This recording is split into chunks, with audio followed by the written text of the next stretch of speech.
तो अभी हम शास्त्रों में, भजनों में कहाँ कहाँ समुद्र देव के बारे में बताया गया है, समुद्र की उपमा दी गई है किन श्लोकों में, तो उसकी हम चर्चा करेंगे और क्या क्या शिक्षा हम ले सकते हैं इसको भी देखेंगे। तो सबसे पहले अनंत शेष प्रभु। हरे कृष्ण। भगवद गीता अध्याय दूसरा अध्याय श्लोक में बताया गया है। दूसरे अध्याय में एक श्लोक आता है, आपूर्णमाम चल प्रतिष्ठम समुद्र मापम ये प्रविशंति अद्वैत तद्वत काम ये प्रविशंति सर्वैत। तो इस श्लोक में बता रहे हैं कि आपनोति ना काम काम है। तो इस श्लोक में भगवान बतला रहे हैं कि हमको समुद्र जैसे अगर कोई गहराई है जिसके अंदर, तो ज़्यादा डेप्थ रहेगा तो क्या कभी अपना लिमिट क्रॉस नहीं करेगा। तो हम इससे ये सीख सकते हैं कि जो जितना ज्ञान में जितना डेप्थ रहेगा, जितना गहराई रहेगी, वो उतना ही शांत रहेगा समुद्र जैसा, और कभी अपने लिमिट को क्रॉस नहीं करेगा। हाँ, तो ये भगवत बहुत अच्छा बताया। तो ये भगवद गीता का दूसरे अध्याय में स्थित प्रज्ञ के लक्षण बताए गए हैं। तो स्थित प्रज्ञ का लक्षण एक ये है, जैसे समुद्र है, समुद्र में बहुत सारी नदियाँ मिलती जाती हैं, लेकिन समुद्र कभी अपनी बाउंड्री को क्रॉस नहीं करता है, क्योंकि समुद्र में गहराई बहुत अधिक है। उदाहरण के लिए अगर किसी तालाब में बहुत सारे हम पानी डालते जाएं, टैंकर भरते जाएं, तो तालाब क्या हो जाएगा, अपनी सीमा को छोड़ के बहा देगा, क्योंकि तालाब की गहराई बहुत कम है। तो एक शिक्षा ये है कि जो कृष्ण भावनामृत में जितना गहराई में उतरा है, जिसकी समझ जितनी अच्छी है, जब उसके जीवन में समस्याएं आएंगी, अलग अलग डिज़ायर्स आएंगी, तो उनसे प्रभावित नहीं होगा। और कोई भक्त बताएंगे यहाँ पर? गुरु गौरांग प्रभु।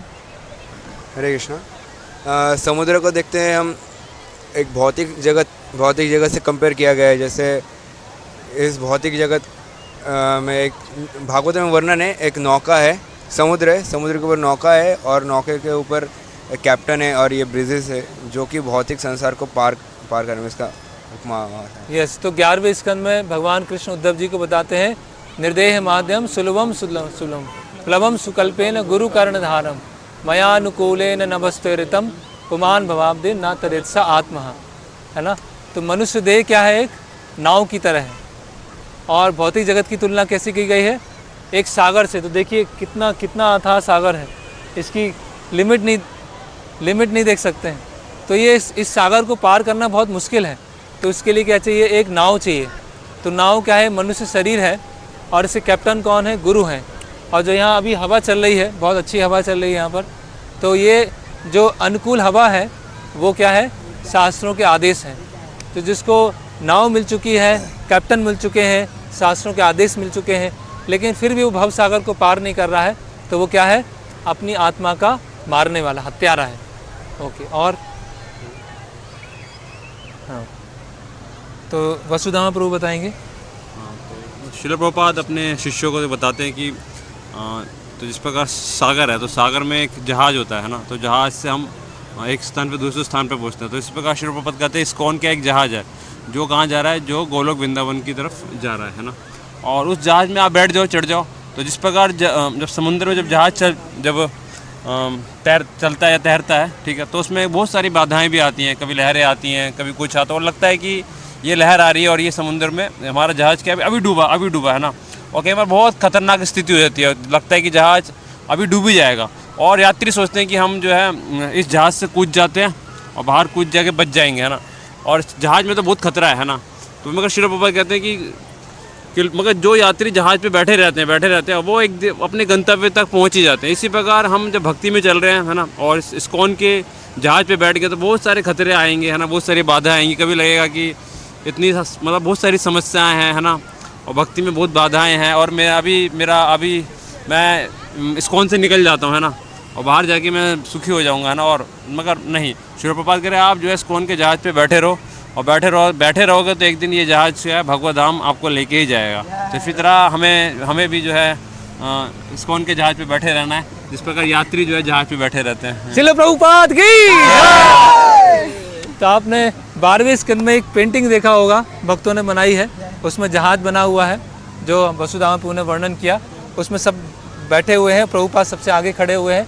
वो जहाज़ क्या है, हमको एक तट से दूसरे तट, भौतिक जगत से आध्यात्मिक जगत ले जा रहा है। हरे कृष्ण। भागवत में एक श्लोक आता है, भवाम बुधिर्वत्स परम पदम पदम पदम पदम यद विपदाम न तेषाम। तो उसमें वर्णन आता है कि जो भक्ति को स्वीकार करता है, जो भगवान के गुणगान करते हैं, भगवान के श्रवण कीर्तन में लगते हैं, तो उनके लिए जो भवसागर इतना बड़ा है कि दुर्लंघ है, इसको लांघना बहुत मुश्किल है, असंभव है। तो वो भी एक गाय के बछड़े के जो खुर है उसके समान वो हो जाता है, जिससे आप आसानी से लांघ सकते हैं। तो भगवान की भक्ति में इतनी शक्ति है कि आप दुर्लंघ समुद्र को ही बहुत आसानी से लांघ सकते हैं, भवसागर पार करके भगवत धाम जा सकते हैं। हरे कृष्ण। क्षमा सिता यद पाद पल्लव प्लवम पुण्य यशो हरेर मुरारे भवाम मुदर वत्स पदम पदम पदम यद विपदाम ही तेसा। और कोई जिन्होंने अभी तक बताया नहीं है? परम पूज्य भक्ति विकास महाराज अपने प्रवचनों में वर्णन करते हैं कि ये मनुष्य जीवन कितना दुर्लभ है कि एक लकड़ी का टुकड़ा है और उस लकड़ी के टुकड़े में एक छोटा सा छेद है और उस छेद में से एक कछुआ अपना मुंह बाहर ला रहा है और फिर अंदर चले जा रहा है। तो बहुत ही कम चांसेस हैं कि उसको सांस लेने का अवसर मिलेगा। तो जैसे सांस लेने का जो कम अवसर है, वैसे ये मनुष्य जीवन है जो कि बहुत लंबे समय के बाद हमको भगवत भक्ति के लिए प्रदान किया गया है। तो बहुत ही दुर्लभ है मनुष्य जीवन जी। तो जिस तरह से कछुए की संभावना उस क्षेत्र में आने की बहुत रेयर है, उसी तरह से ये जो मनुष्य शरीर है बहुत ही दुर्लभ है। हरे कृष्ण। मैं एक हमारे सीनियर गुरु भाई से सुना था, वो अपने प्रवचन में बता रहे थे कि जैसे हम देख सकते हैं समुद्र से पानी निकल के आ रही है और कभी कभी कुछ चीज़ें वो बाहर फेंक देती है। तो एक बार दो व्यक्ति यहाँ पे खड़े थे, तो एक व्यक्ति क्या कर रहे थे, कुछ चीज़ें वहाँ से उठा के हटा रहे थे। तो जो दूसरा व्यक्ति, देखने वाला व्यक्ति बोल रहे थे कि आप यहाँ से इतना बड़ा समुद्र है वो बाहर फेंकेंगे, लेकिन आप कितना चीज़ वहाँ से निकाल सकते हैं। लेकिन हम देख सकते हैं कि भौतिक संसार में इतना सारा जीव, वो जो भक्त थे वो बता रहे थे, इसे तुलना कर रहे थे कि भौतिक संसार में इतने सारे जीव है और वो भौतिक कष्ट झेल रहे हैं, तो हम उनमें से किसी एक जीव को यदि कृष्ण भावनामृत प्रदान करते हैं तो वो जीव उनके लिए जो उनको एक मिलेगा, मतलब उनके भाग्य खुल जाएगा। उस जैसे जिस प्रकार जो समुद्र से इतना बड़ा समुद्र में होते हुए भी कोई एक चीज़ हम उसमें से बचा ले रहे हैं, उसी प्रकार भौतिक जगत में इतना सारा जीव होते हुए कोई एक जीव यदि निकल जाता है भौतिक संसार से, तो ये बहुत बड़ा उनके लिए मतलब सौभाग्य की बात है। हरे कृष्ण। हरे कृष्ण। जैसे समुद्र में अभी बहुत सारी लहरें आ रही हैं और हम सोचते हैं ये जो लहरें आएगी, ये लहर आएगी तो ये मुझे आनंद देगी, इसके बाद जो और बड़ी लहर आएगी वो मुझे आनंद देगी। उसी प्रकार इस भौतिक जगत में जो क्षणिक सुख है, हम सोचते हैं ये सुख मुझे और अधिक आनंद प्रदान करेगा, ये सुख मुझे अधिक आनंद, लेकिन व्यक्ति कभी संतुष्ट नहीं होता है। यस, तो दोनों उदाहरण किस तरह से इतने सारे जो जीव हैं, बद्ध जीव हैं, आ रहे हैं जा रहे हैं, आ रहे हैं जा रहे हैं, किसी एक को हमने बचा लिया तो बहुत महान योगदान हो जाएगा। उसी तरह से ये लहर मुझे सुख प्रदान करेगी, ये वस्तु सुख प्रदान करेगी, लेकिन कोई भी सुख प्रदान वो चलता रहेगा, सुख दुख का चक्र का चलता रहेगा। हमें वो समुद्र से निकलना है और वास्तविक सुख की तरफ जाना है। हरे कृष्णा। तो जैसे समुद्र किनारे पे हम देखे कि लोग अलग अलग एक्टिविटीज़ करते हैं, कुछ लोग घर बनाने का प्रयास करेंगे, कुछ नाम लिखेंगे, लेकिन जैसे ही वो लहर आएगी पानी की, उनका जो भी सब बना होगा वो मिट जाएगा। तो वैसे ही हम हमारे जो जीवन में हम जो भी भौतिक आसक्ति बनाते हैं, लेकिन जैसे ही काल की जो लहरें आएगी हमारी सारी भौतिक आसक्तियाँ चली जाएगी, कुछ भी उसमें बचता नहीं है। साधु साधु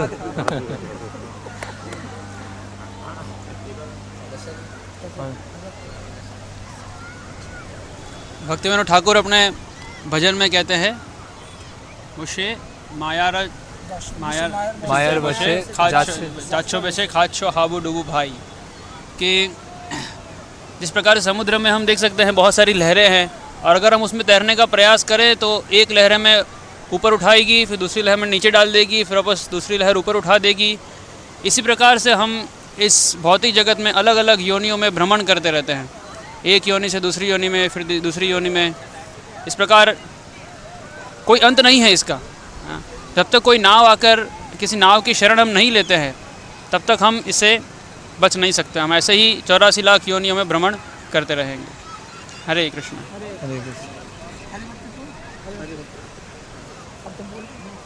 एक बार श्रील प्रभुपाद जुहू बीच पे जा रहे होते हैं तो समुद्र किनारे एक चिड़िया चल रही होती है। तो प्रभुपाद जी अपने शिष्यों से पूछते हैं कि आपको पता है वो समुद्र के किनारे क्यों चल रही है बिना डरे, क्योंकि उसे पता है कि समुद्र जो है वो कंट्रोल के अंदर है। तो अगर समुद्र चाहे तो एक बार में पूरे जुहू शहर को अपने अंदर ले सकता है, लेकिन वो एक कंट्रोल में, एक सुप्रीम अथॉरिटी के अंडर है। तो ये शिक्षा ले सकते हैं, समुद्र बहुत विशाल है लेकिन फिर भी किसी के कंट्रोल के अंदर है। एक बार प्रभुपाद जी अपने प्रवचन में बताते हैं कि भगवान की व्यवस्था कितनी अच्छी है कि समुद्र है उसमें नमक डाल के रखा है जिससे पानी खराब ना हो। तो किसी वस्तु में नमक डाल दिया भगवान ने और समय के साथ साथ बाष्पीकरण होता रहता है, पानी ऊपर जाता है, बादल बनते हैं और नीचे गिरते हैं, वो पानी नदी में जाता है, नदी का पानी समुद्र में जाता है। तो किस तरह से एक साइकिल बनी है। तो इतना जो महान समुद्र भगवान की प्रकृति में उत्पन्न किया है उससे हम समझ सकते हैं कि भगवान कितने महान हैं। जो मूर्ख साइंटिस्ट हैं वो बोलते हैं कि सब अपने आप बन गया है, तो अगर उनको सब कुछ पता है कि समुद्र से बादल बनता है फिर नदी में आता है, तो वो क्रिएट करके बताएं, वो दिखाएं किस तरह से हम कुछ नया एक जलाशय बना सकते हैं या नई कोई सृष्टि कर सकते हैं, लेकिन वो केवल नकल कर रहे हैं। आनंदम बुद्धि वर्धनम, यह चैंटिंग कैसी है?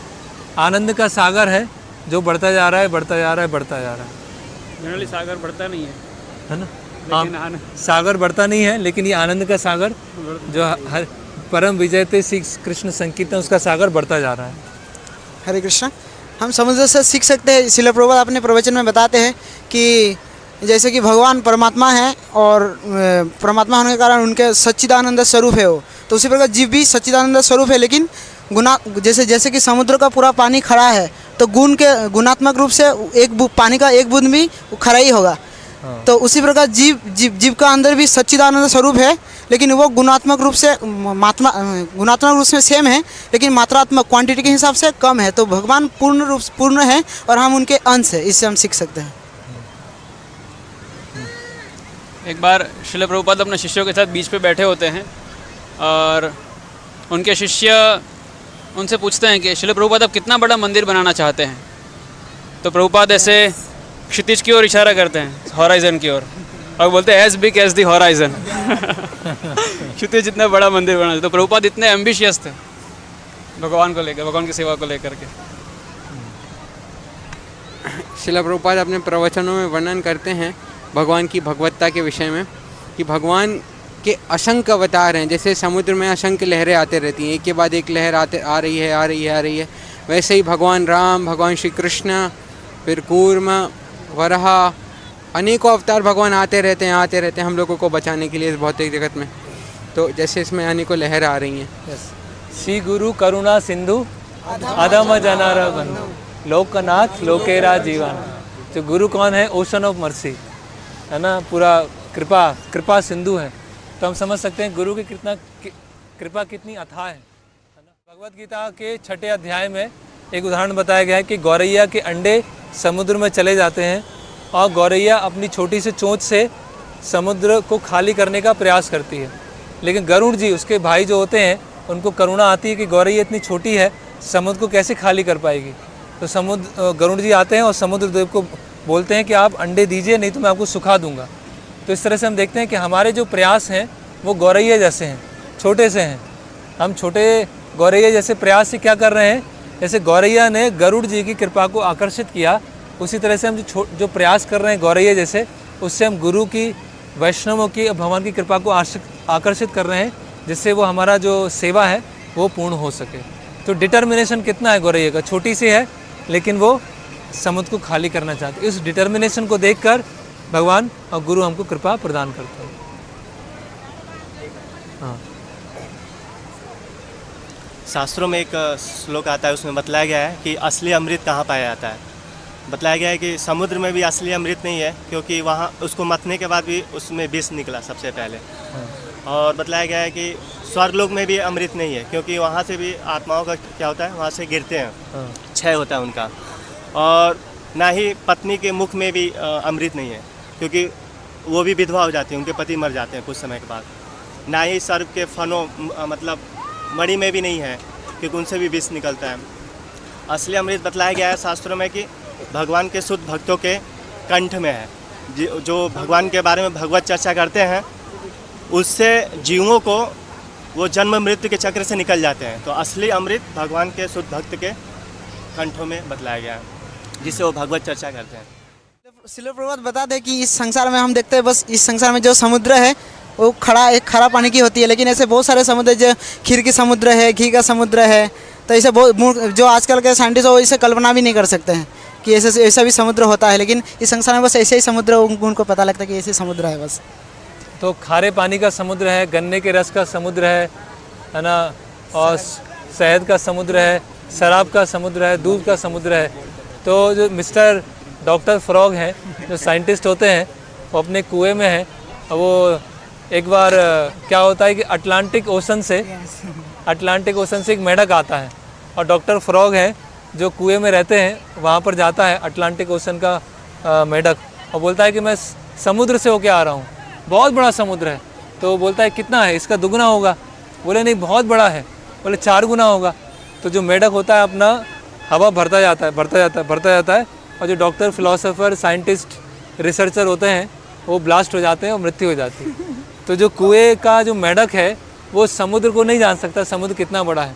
तो जो अपनी भौतिक इंद्रियों से, भौतिक बुद्धि से अधोक्षस जो विष्णु है उनको समझने का प्रयास करता है, वो वैसे ही है जैसे भौतिक इंद्रियों और बुद्धि से जो हमारी इंद्रियों के परे हैं भगवान विष्णु, उनको समझने का प्रयास।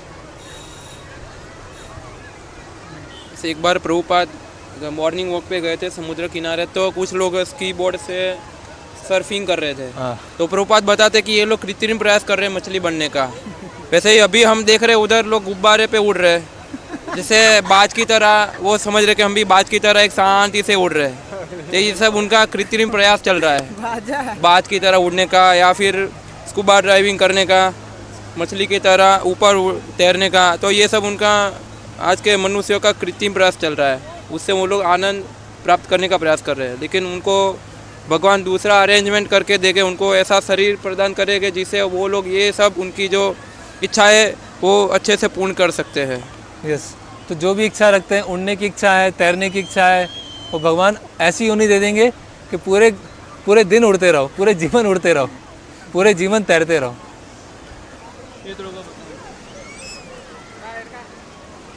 हमारे कैमरामैन। हरे कृष्णा। तो अभी हम कुछ समय पहले स्नान कर रहे थे अंदर सब भक्त लोग, तो अलग अलग लहरें आ रही थी। तो मैं दशरथ प्रभु से चर्चा कर रहा था कि इसी प्रकार से जैसे ये लहरें आ रही हैं, कभी छोटी कभी बड़ी, और कुछ लहरें घातक भी हो सकती हैं, उसी प्रकार से हम भक्ति जीवन में आगे जाते रहते हैं। और शुरुआत में ऐसा लगता है छोटी छोटी लहरें आ रही हैं, और कुछ एकाध थोड़ा आ गई, और काफ़ी समय बाद जैसे हम खेल रहे हैं और एकदम से काफ़ी समय बाद बड़ी कुछ घातक लहर है। वैसे भक्ति जीवन में हमारे माया जो है बहुत ज़ोरदार वार कर सकती है, तो उसे हमें ट्रेनिंग की आवश्यकता है, प्रैक्टिस की है। जो हम भक्तों के संग में रह रहे हैं, सब सीख रहे हैं, तो ऐसी जो घातक जो माया की लहरों का वार है, इसे हम झेल पाएंगे, टॉलरेट कर पाएंगे। नहीं तो जैसे हम पेट में लग जाता है, इधर लग जाता है, उधर लग जाता है, वैसे ही ये घायल करके हरा देगी और फिर किनारे पे फेंक देगी, समुद्र से बाहर कर देगी, युद्ध से बाहर कर देगी हमें। साधु साधु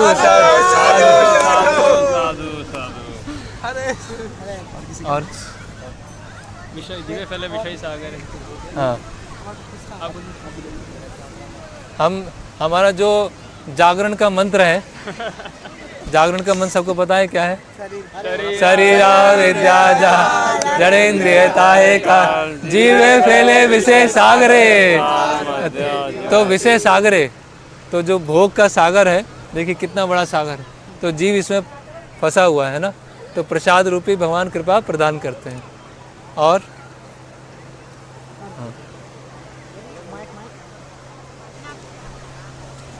मायावादी लोग कहते हैं कि हम जब भगवत भक्ति जो हम कर रहे हैं, जप कर रहे हैं, भगवान की अलग अलग सेवा कर रहे हैं, भक्ति योग का पालन कर रहे हैं, तो जब ये पूर्णता प्राप्त हो जाएगी तो हम समुद्र में जाके मिल जाएंगे और हम जो परम भगवान हैं उनसे एक हो जाएंगे।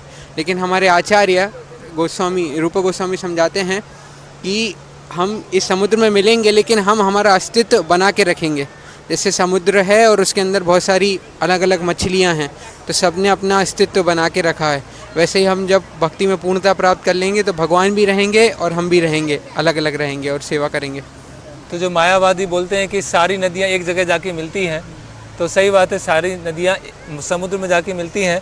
तो नदियों में मछली है, जब वो नदी समुद्र में जाएगी तो मछली भी समुद्र में रहेगी और अपनी पहचान बना के रखेगी। तो हमारी जो व्यक्तिगत इंडिविजुअलिटी हमेशा रहेगी।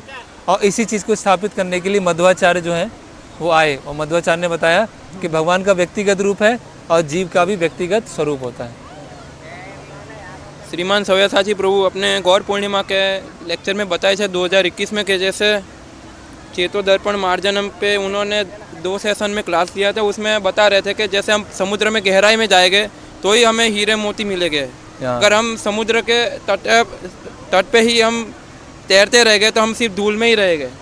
तो वैसे ही हम अगर भक्ति में गहरे नहीं उतरे तो हमको वो जो कृष्ण प्रेम है वैसा वो कृष्ण प्रेम रूपी रत्न हमको नहीं मिलेगा। हम सिर्फ धूल मिट्टी में ही रहेंगे और हमेशा परेशान रहेंगे। और उसी प्रवचन में प्रभु जी आगे बताते हैं कि कुछ कुछ जीव होते हैं जो कृष्ण भावना में तो डूबना नहीं चाहते हैं, कल तट पे खड़े रहते हैं और तटस्थ रहते हैं। तो कभी कभी उनको जाकर खींच के पकड़ के अंदर लाना पड़ता है, अंदर लाना पड़ता है, अंदर डाल देना पड़ता है, कृष्ण भावना में डुबाना पड़ता है। तो हम इस तरह से देख सकते हैं कि समुद्र कौन है? लक्ष्मी देवी उनसे प्रकट होती है ना। तो भगवान विष्णु के ससुर भी हैं एक तरह से, है ना। और भगवान राम भी समुद्र देव से आह्वान करते हैं कि आप जगह प्रदान कीजिए, पूरे मंकी जो बानरों की सेना है उसको ले जाना है। तो बहुत सारे शास्त्रों में, श्लोकों में, प्रवचनों में समुद्र देव का वर्णन होता है और इससे हम ये शिक्षा ले सकते हैं। हरे कृष्णा कृष्णा कृष्णा हरे हरे, हरे राम राम राम हरे हरे। श्रीपाद मध्वाचार्य की, उडुपी कृष्ण की, गौर प्रेमानंदे, समुद्र देव की जय।